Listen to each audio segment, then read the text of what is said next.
Hello, everyone. Now, I know that it's hard to keep up on top of what's going on in the Holy Land, but if you want to know more about what's happening here in Israel, I'm Aaron Porras, and this is the Weekly Review. Turmoil in the Knesset as the final days in Prime Minister Netanyahu's mandate to form a government draw to an end. Rival Blue and White Party Chair Benny Gantz appointed as Just Minister, at least for now. Prime Minister Benjamin Netanyahu backing down against pressures from legal authorities and agreeing to make Blue and White Party leader Benny Gantz the next Justice Minister. The appointment, set to last for the duration of the still ongoing transitional government, and was approved in a video conference Wednesday. But again, this just hours ahead of a scheduled hearing on the legality of not appointing a Justice Minister, as well as Netanyahu's attempt to force a vote on Likud's Ophir Akunis. Both the High Court of Justice and Attorney General Avichai Mandelblit freezing Akunis' appointment and warning the premier that they viewed his actions as illegal. Netanyahu then going with Defense Minister Gantz's appointment, saying that he'll work to settle these issues with the courts, but while maintaining his disagreements with their opposition. קודם כל אנחנו מקיימים את ההחלטה של בית המשפט. לדעתי, המינוי של שר משפטים ראוי יהיה שיתבצע על ידי ממשלה שסביר להניח, וכך אני מקווה, תקום בימים הקרובים. ולכן למנות שר משפטים קבוע ברגע זה, זה דבר שהוא מלאכותי, ודבר שהוא לא מדרך הפעולה הרגילה שהיינו רוצים לעשות. Meanwhile, despite Netanyahu's projected confidence, his mandate to form a coalition is days from ending, and no definite answers exist. Opposition leaders Lapid, Sar, and Bennett then discussing alternate options at the same time. Yamina Party's Bennett, for one, reportedly speaking with New Hope's Gideon Sar on coordinating a right-wing stance within a government that includes or may even be led by center-left Yesh Atid's Yair Lapid. Additionally, shoring up other avenues, Bennett said to be speaking with Islamist Ram Party chief Mansour Abbas, while Yamina number 2, Ayelet Shaked, is advocating for a strictly right-wing coalition and going to United Torah Judaism and Shas Party leaders to garner support. No deals have been publicized, though, and major questions in any sort of unity or rotational government have likewise not been decided. So if and when Netanyahu's mandate does end, it's still anyone's guess who President Rivlin will appoint next. Moving on now, tensions are heating up between Israel and the Gaza Strip. Israel deciding to close Gaza's offshore fishing area in retaliation for a continued rocket fire. Israel is closing Gaza's fishing zone starting 6 a.m. Monday and until further notice. Hamas is calling it a blatant violation of Palestinian rights, while Israel says the closure is part of their response to the ongoing rocket fire that took place over the weekend. The latest of which saw 3 projectiles fired at Israeli communities overnight Sunday, the attack triggering rocket alert sirens in surrounding communities. Experts say Israel's decision to close the fishing zone could lead to further escalation. Moving along, international tensions steadily rising in the region, with Iran unveiling an army of small kamikaze drones, as well as leaked, allegedly high-level conversations that may put former Secretary of State John Kerry in hot water with Israel. In the latest of Iran's muscle-flexing ceremonies, Tehran showing off a series of small kamikaze drones with cutting-edge radar technology, while further touting that they can strike Israel or anywhere else in the Middle East. Information on whether these latest drones actually work, however, as well as how they are guided, propelled, and launched, remains unclear. In any case, the United States and Israel are taking these latest developments very seriously. The two countries reportedly actively working together on efforts to confront Iran's army of attack drones, as well as Iran's growing arsenal of precision-guided missiles, including, for example, the announcement of an interagency Israel-American group that'll be particularly focused on these threats. United States officials then going on to underscore President Biden's, quote, unwavering support for Israel's right to defend itself, end quote. Such claims of support are undermined, however, by a recently leaked conversation involving Iranian Foreign Minister Mohammad Javad Zarif. Zarif alleging in the recording that former Secretary of State and now Special Presidential Envoy for Climate John Kerry released information on Israeli airstrikes in Syria to Iran. Kerry, for his part, though, took to Twitter late Tuesday night to firmly deny these allegations. And the UK-based Persian-language television station is likewise casting doubt on the truthfulness of these claims, saying Israeli airstrikes in Syria were already made public by international media. The raucous weekend marked by large-scale clashes in Jerusalem and rocket fire from Gaza seemingly quieting down now. This after Israeli authorities threaten heavy military action against the next provocation. That said, the IDF is still with their hands full along the northern and southern Israeli borders. Tuesday night, Israeli forces reportedly shooting down a Hezbollah drone that crossed from Lebanon into northern Israel, and this after Israeli troops earlier that day located yet another Hezbollah drone that had reportedly been shot down several weeks ago. The IDF concluding that both drones were sent to gather intelligence. Meanwhile, ignoring Jerusalem's threats of retaliation in response to the at least 36 rockets launched over the weekend, Palestinian terrorists in the Gaza Strip firing 2 more rockets towards Israel overnight, triggering red alert sirens near the Kisufim communities. Both mortar shells fell inside the coastal enclave, however. Prime Minister Benjamin Netanyahu responding to the recent threats at the latest cabinet meeting. לאחר ישיבת הקבינט קיבלנו החלטות להיערך לכל תרחיש. זו ההנחיה שאני ושר הביטחון הנחינו את צה"ל, והוא אכן ערוך לכל תרחיש. אתמול היה לילה שקט, מקווה שימשך כך. אנחנו בונים לכל התפתחות, לא מציע לאויבים שלנו לנסות אותנו. Israel admittedly failed last week to hit down a Syrian missile on its way to Dimona, the site of Israel's nuclear reactor. Speaking at a press conference over the weekend, Defense Minister Benny Gantz said the attempt to destroy it with a missile defense system was unsuccessful. צה"ל פעל כנגד נכסים הכרחיים בבניית הפגיעה הפוטנציאלית במדינת ישראל. נורה טיל נ"מ מדגם SA-5 חצה את המרחב והיה ניסיון להראות אותו שלא צלח. אנחנו עדיין מתחקרים את האירוע. ברוב המקרים אנחנו נראים עם תוצאות אחרות. זה סיפור טיפה יותר מורכב, אנחנו כאמור נתחקר אותו ונמשיך קדימה. And the United States also chimed in on last week's Syria incident, saying the whole thing was just an accident. I think it reflects actually incompetence in Syrian air defense, where they were responding to Israeli strikes on targets in Syria. They fired their missiles. The missiles went ballistic, literally, and followed a parabolic trajectory into Israel, where they were intercepted. I do not believe it was an intentional attack, but just rather a lack of capability on the part of the Syrian air defenders. In other news, it's largely believed that the recent escalations in Palestinian violence, particularly by Fatah, the Palestinian Islamic Jihad, and Hamas, are coming ahead of the scheduled Palestinian elections, each rival group apparently trying to outdo the other in the resistance against Israel before the vote, the first national vote in the PA in 15 years. But Israel's pending retaliations aside, the violent virtue signaling may all be for naught anyway, as the elections themselves may soon be indefinitely postponed again. Voting rules regarding East Jerusalem being the justification for the postponement, as explained by PA President and Fatah head Mahmoud Abbas. Abbas pressuring the EU to in turn pressure Israel into allowing East Jerusalem Palestinians to participate in the vote, while Israel, for its part, is remaining silent on whether or not they'll allow a Palestinian election to be held, even in part, within Israel's borders. All this considered, though, even Palestinian authorities are doubtful that Israel has anything to do with Abbas's decision to delay elections. Anonymous Palestinian sources instead accusing Abbas himself of being fearful of political defeat. In any case, Palestinian political leaders are set to discuss their final decision later this week.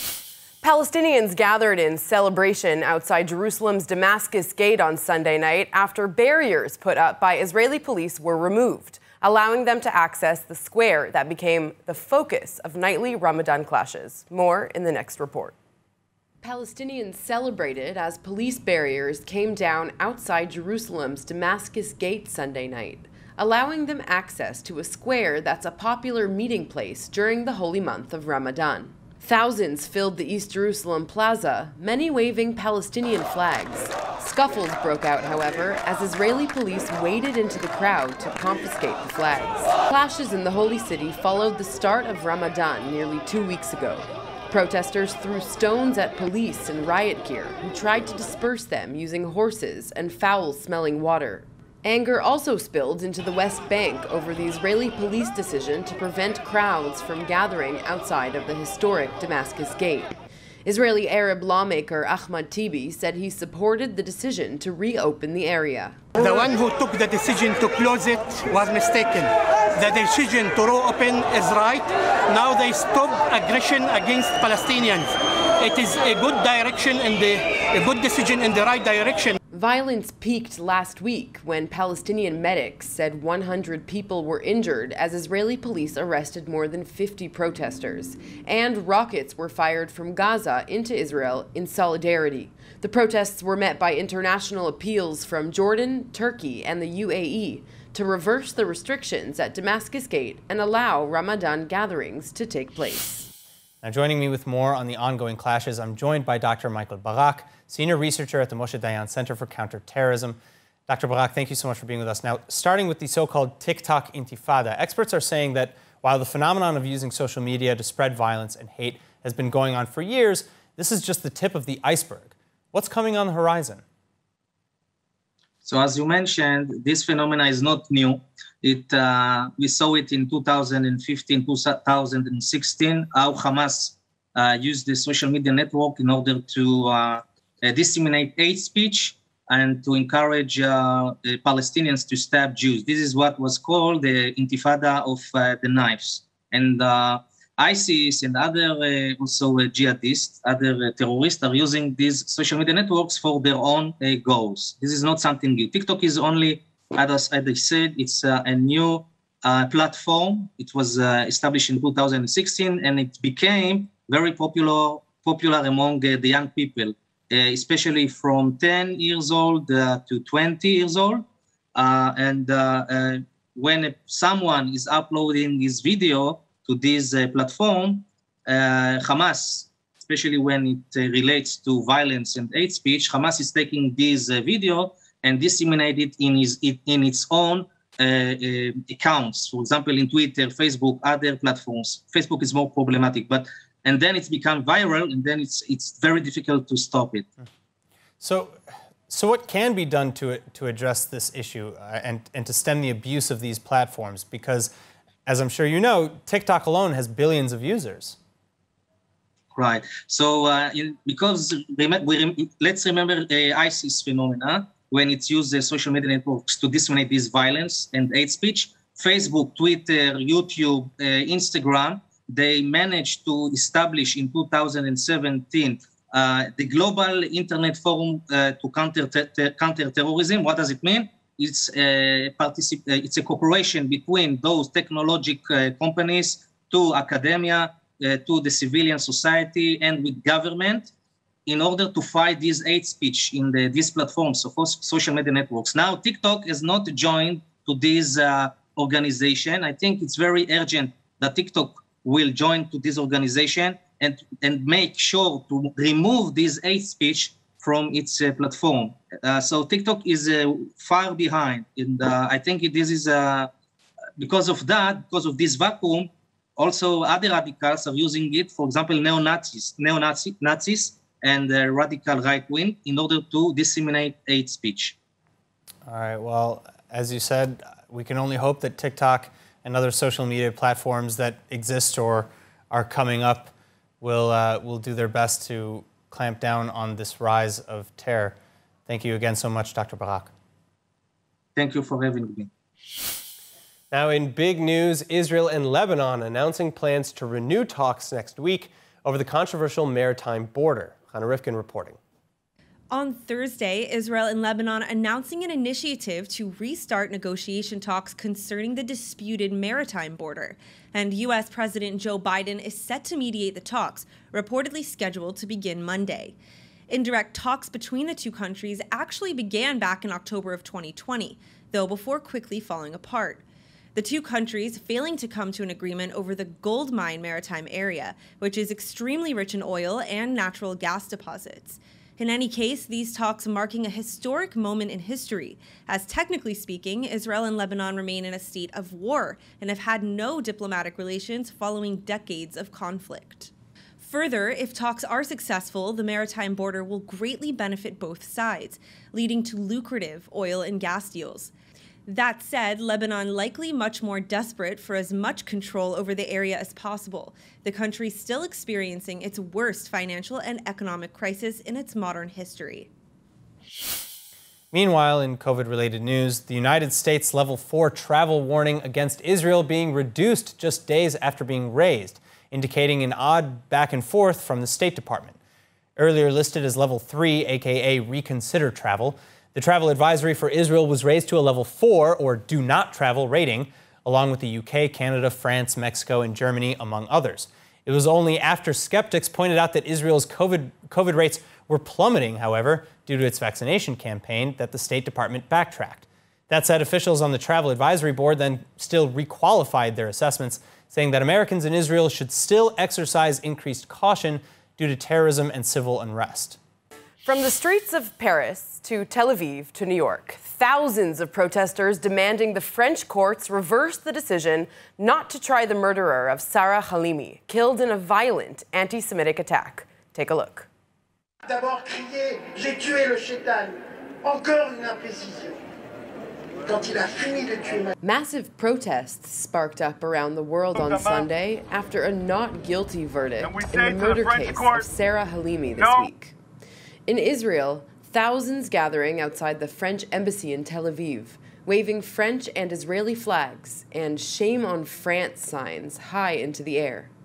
But more than that, it is about French law. It is about international law. It is about trustees of the law, because if we remember France's foundational values, égalité, fraternité, liberté, they have been so badly undermined by this single case and cause of Sarah Halimi. So this is not just the imperative for France to address the terrible injustice done to Sarah, to her family, to her community. It is about the injustice to the very law that France is based upon.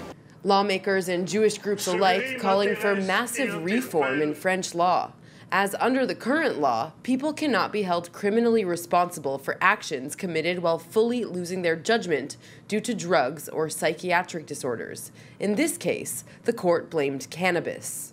Meanwhile, French President Emmanuel Macron taking sympathy with the protesters, agreeing that it is time for a change in the French law. While the main demonstrations were held in Paris and Tel Aviv, hundreds also took to the streets of London, Rome, New York, Miami, and Los Angeles. You are going to write letters to French consulates around the world. You're going to be nice, but you're going to be firm. The laws must change. Let's say it. The laws must change. As for now, France is feeling immense pressure from the global community to reform its outdated legal system and bring Sarah Halimi's killer to justice. Prime Minister Benjamin Netanyahu pledged to reduce Israel's carbon footprint by 2050 during Friday's Global Climate Summit hosted virtually by the White House. I thank President Biden and his team for hosting this important virtual summit. I've known President Biden for some 40 years. I know the strength of his commitment for stronger action on climate. This is a commitment we in Israel fully share. I pledge to reduce Israel's carbon footprint and to completing a successful transition from fossil fuels to renewable energy by 2050. All right, finally, speaking of learning new languages, have you ever wanted to learn what animals were saying to one another? Well, such an opportunity may not be so far-fetched anymore, thanks to the ongoing efforts of Seti, the Cetacean Translation Initiative. And 5 Israelis have now been invited to join in on the project. As part of TED's audacious project, Seti is working to create a blueprint of other animals' language, potentially even paving the way for humans to communicate with these creatures. And first on the list, giant sperm whales, which have the largest brains on the planet. So how do they plan to do it, though? Well, using advanced linguistic and machine learning technology, the scientists of Seti hope to break down the distinct varying frequencies of sounds that the whales produce when in each other's company. And ideally, they'll eventually even be able to understand and reproduce these sounds in the form of an authentic language. Finally, that said, we're likely still a long way off from clicking out of a conversation with whales, but you can learn more at theaudaciousproject.org. In other news, aside from the coming holiday festivities, the cosmos providing another reason to gawk and feel inspired. A so-called full pink supermoon, the first of 3 to be expected in the coming months, shining above Jerusalem for 3 consecutive days starting Tuesday. So what is a full pink supermoon, though? Well, unfortunately, first off, it's not actually pink. It's just called a pink full moon because it's in April, around the same time as the blooming of the moss pink herb. But apart from that, it's still an incredible sight, as the moon will appear about 10 to 20% larger than normal due to it being in perigee, or about as close to Earth as the moon ever gets during its elliptical orbit. The next supermoons this year being expected around May 26th and June 24th.